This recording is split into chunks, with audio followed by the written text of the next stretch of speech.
I made it a goal to go to the theaters way more often this year so I could be able to make a year-end list for movies.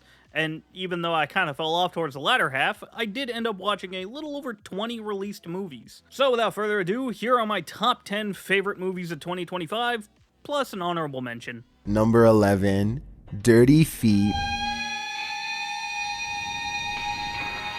I'm going to start out with an honorable mention, just so I can bring up the colors within, a movie that I only watched because it was directed by Naoko Yamada, who also directed one of my favorite movies of all time that will undoubtedly make me cry anytime I think about it, A Silent Voice. And while this movie was nowhere near depressing and way more wholesome, I enjoyed it. I like the whole seeing people's auras aspect of the main character, and the slow gaining of friendships between these characters as they make a band, the different struggles each person has when it comes to music and how it's viewed by their parents or grandparents, and the final song they play at the festival, Apology Letter, The Good, the True, the Beautiful, is an absolute bop, and I loved it straight from the first few opening seconds. Great movie. It's here mostly as an honorable mention / 11th place because it was technically released last year in Japan, but it was released this year in the States. That, and I don't really remember much from it other than the general vibe and enjoying my time with it. Number 10, Nightmare Alley. One of Them Days was one of the earliest released movies and one of the first I saw this year, and I enjoyed it a lot. The amazing chemistry and buddy dynamic between SZA and Keke Palmer fused with the story and California vibe was such a happy feel-good opening for 2025 that did not stay around for long. It's a really fun movie with a lot of great humorous scenes. My experience with this movie will forever be tied with myself having fun watching it, but also listening to the group of women behind me having the time of their lives as well. I couldn't even be upset with them making noise, especially during the blood donation scene. I knew this movie was going to be a banger when it opened up with Big Boy. It's one of those things that I just look at and can think of the time in 2025 where I didn't feel so depressed and nihilistic. So I think it's worth being on here for that alone, but it also helps that the movie itself is really good. Number 9, Pizza Savior.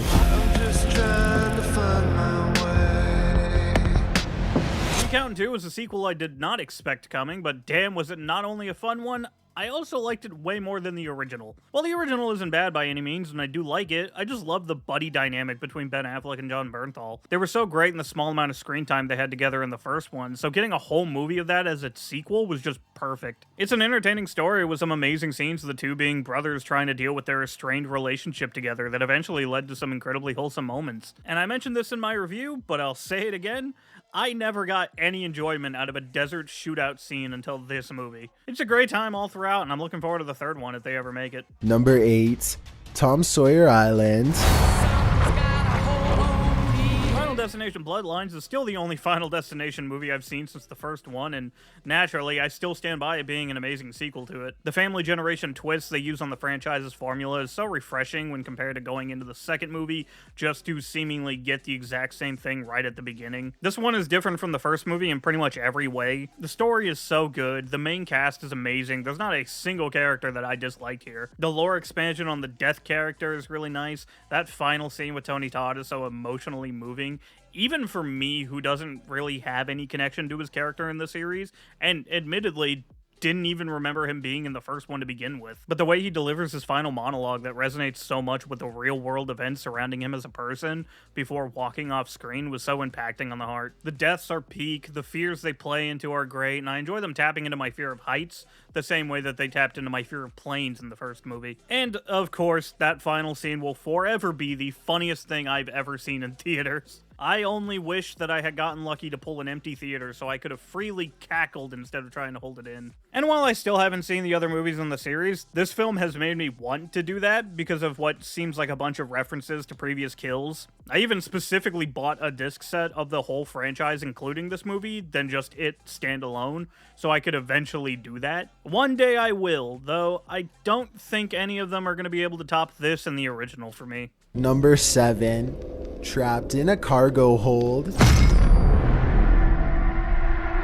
Alright, we've had enough happy fun times and wholesomeness, time for some depression. The Long Walk is so goddamn dystopian, haunting, and I mean, quite honestly, there's no other word I could use for this, but it's fucking depressing at times. It's only fitting that this was made this year, because it resonates so much with the current American political climate, and it's even more sad when you realize that the original Stephen King novel was written back in the Vietnam War days. The cast dynamics in this really carry the watching experience of this movie because the chemistry between these actors, whether the characters are being good friends or complete dickheads to each other, is so perfect that it's able to provide some bit of actual enjoyment and sometimes some fun moments amongst all the depressing horror. Mark Hamill as the Major is amazing, and I still think that comment I saw about Mark being a part of the Empire in real life because of his political views to be really funny, not just because that's a really stupid comment that doesn't understand the rebels and the Empire in Star Wars, but also because when he comes out wearing an all-black raincoat at the end of the movie, he just looks like he's wearing a pair of Sith robes. And speaking of the ending, I love how this movie basically ended with nobody winning.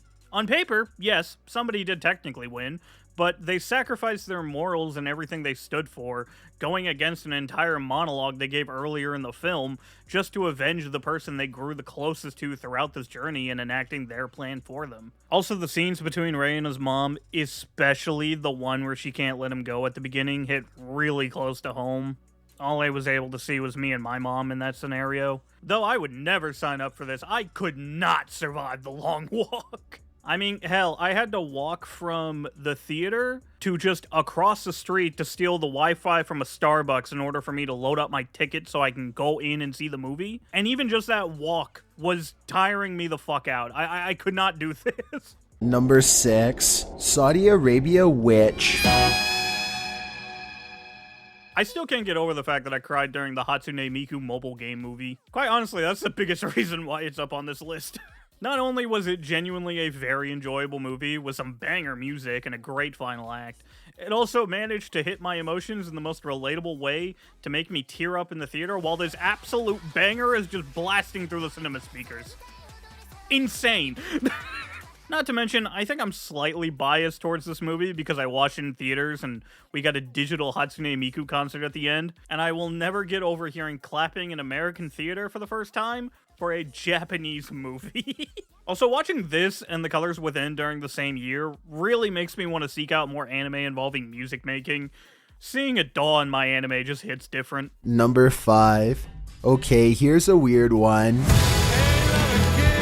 A feeling I would like Mickey 17 just for the fact that it had 2 Robert Pattinsons and it looked to have a really weird concept. However, I was not expecting the immense amount of political commentary and Mark Ruffalo doing a Trump impression the entire movie. Mickey 18 wanting to kill that man every time he saw him is the biggest mood of 2025. One of the most enjoyable theater experiences I've had on account of being the only one in there. So I was able to kind of talk out loud to myself, to which I spent every scene with Mark Ruffalo going, "This has to be an allegory for Trump. I am not crazy."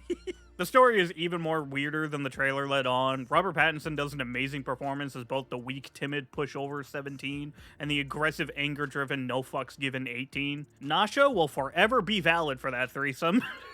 This movie and the rest of this list immediately landed itself in the top 5 from the moment I walked out of the theater. I cannot recommend it enough. Number 4, 18-Wheeler. Just like with Barbarian, I think Weapons is at its peak viewing when you know little to nothing about it, which is why I'm not even showing you trailer footage. If you have somehow gotten to this point hearing nothing about this film and haven't seen it, I cannot urge you enough to go watch it. This movie made Zach end up being on my list of directors that I have to go watch any new movie they release, because he just knocked it out of the park with this one. I would love to go into every detail as to why I love this movie, but I'd rather just say nothing, give you absolutely zero details about this, and just tell you to go watch it. It's so good, and trust me, knowing nothing will be the best way to experience it. Number 3, I Don't Like You. Yeah, it should be no surprise Ninja Batman vs. Yakuza League would be on here. It's a great sequel with a great story and some of the most hilariously weird moments I've ever seen. My review was so easy to write, and I'm pretty sure I got it written in like one day, and I had so much fun just gushing over how entertaining this film was. An absolute peak of an experience. Also, obligatory mention of Red Hood's Japan outfit. It's so fucking good. Number 2, Haunted Mansion. There's an alternate reality that we're not too far from where Companion places as my favorite movie of the year. It's funny because I went into this purposely trying to know as little to nothing as possible because I saw that it was made by the people who made Barbarian, and then it ends up topping the actual follow-up to Barbarian, and I fucking loved Weapons. But Companion is just something else. Again, I hesitate to even go into my reasons why I love it and have it this high on the list because I don't want to give any information about it. I just want to urge anybody watching this to go experience it for yourself. Because, again, knowing nothing makes the best viewing of it. The acting is phenomenal. Story is a mishmash of so many of the writer's favorite things that all culminate together into such a unique experience. Sophie Thatcher is just... There's no words to describe her performance. It's just that perfect. And once again, shout out to Dead Meat, and specifically the podcast, because it was their episode that made me end up loving this movie even more and solidified it in this spot. There is only one reason why it's not at number 1, and that reason will become very apparent when we get to it. Amazing movie. My only regret is not mentioning it to Fiona Dorff when she and I were talking about how good Weapons was. Number 1, Near Miss.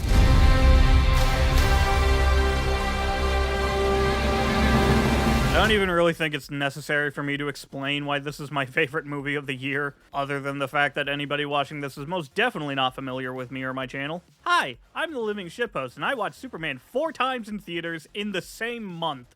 Bought the 4K Steelbook, watched it once on there, and made a half-an-hour review gushing over so many things about it, purely based on my memory from watching it 4 times in theaters in the same month. If it wasn't for how goddamn hooked on the hope core dopamine this movie gave me, Companion would take the place as my all-time favorite movie of the year. But as I even stated in my songs list for this year, Superman was my favorite thing to happen this year. It was everything I wanted in not only a Superman movie, but a James Gunn Superman movie, and the beginning of the DCU as a whole. I am still excited to see what James has in store for the universe, even though I want to never hear a single thing he has to say on social media, because it's so goddamn confusing and makes my head hurt sometimes. Like, what do you mean Man of Tomorrow is not a Superman sequel? He just makes no sense half the time, but I will let him cook, because this was absolute peak. I do look forward to Man of Tomorrow. I am so goddamn intrigued by what Brave and the Bold will end up being, and I cannot wait to watch Supergirl when it comes out.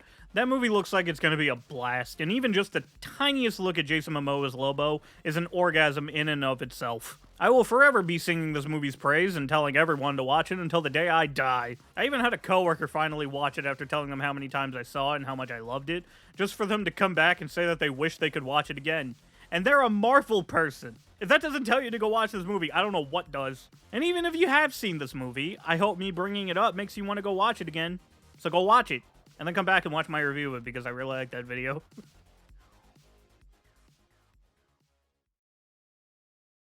And that's my list of favorite movies of the year. Honestly, I'm glad to finally get to do one of these after never finishing 2023's on account of overcomplicating the hell out of it and never actually rewatching the movies like I planned on doing. And I barely watched any new releases in 2024 to be able to make a list. Hopefully next year I can get my ass back into theaters again. Like I said in the beginning, I kind of fell off of it around the latter half of the year, due in part of getting burnt out on making videos on them. I obsessed too much over the low view count of the catch-up videos, and then when I tried switching the format and the fourth video in that style got more dislikes than likes, I just kind of got really discouraged overall, which is why there was a sudden stop in those kinds of videos and I slowly stopped going to theaters. I still don't really know how I'm gonna tackle talking about newly released movies in the future, to be honest.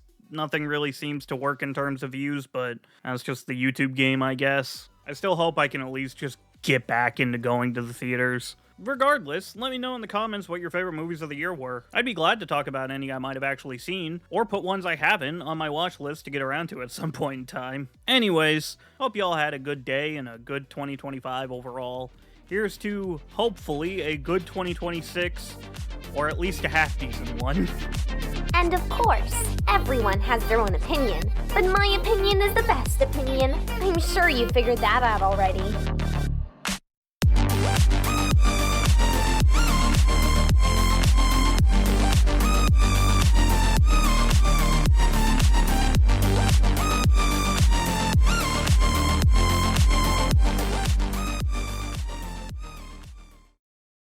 Could I have a subscriber, please?